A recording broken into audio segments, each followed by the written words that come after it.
नमस्कार, NE24 channel में आप सबको स्वागत करती हूं मैं बर्नाली मिश्रा। बांग्लादेश में कट्टरपंथी ताकतों द्वारा निर्दोष सनातनी हिंदुओं और अन्य अल्पसंख्यकों पर किए जा रहे अत्याचार अपनी चरम सीमा पर है। इस्कॉन की सन्यासी पूज्य चिन्मय दास प्रभु की गिरफ्तारी इन बर्बरतापूर्ण अत्याचारों का ज्वलंत प्रमाण है। अब इस अन्याय के सामने चुप रहना असंभव और अस्वीकार्य है।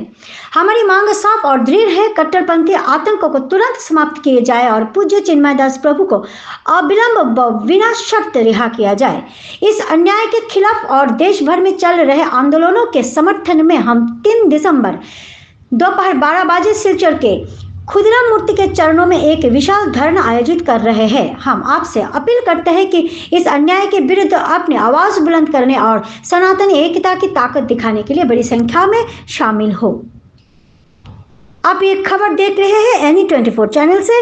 ऐसे और भी खबर पाने के लिए हमारी चैनल को सब्सक्राइब कीजिए और फेसबुक पेज को फॉलो कीजिए। সনাতনী ঐক্যমঞ্চের দ্বারা বিগত অনেক দিন ধরে বাংলাদেশে যেভাবে হিন্দুদের উপর আক্রমণ, সাধু সন্তদেরকে গ্রেফতার করা এবং হিন্দু ঘর লুটপাট করা, নারীদের উপর বলাৎকার করা, এইসব ঘটনার প্রতিবাদে সনাতনী ঐক্যমঞ্চ গতকালকে বাংলাদেশ চলো যে অভিযান চালিয়েছিল, সেই অভিযানের পর আগামীকাল অর্থাৎ 3 ডিসেম্বর সমগ্র দেশব্যাপী ধর্ণা কর্মসূচি হাতে নেওয়া হয়েছে এবং এই ধর্ণা কর্মসূচি আমরা ক্ষুদিরাম স্ট্যাচুর সামনে দেব।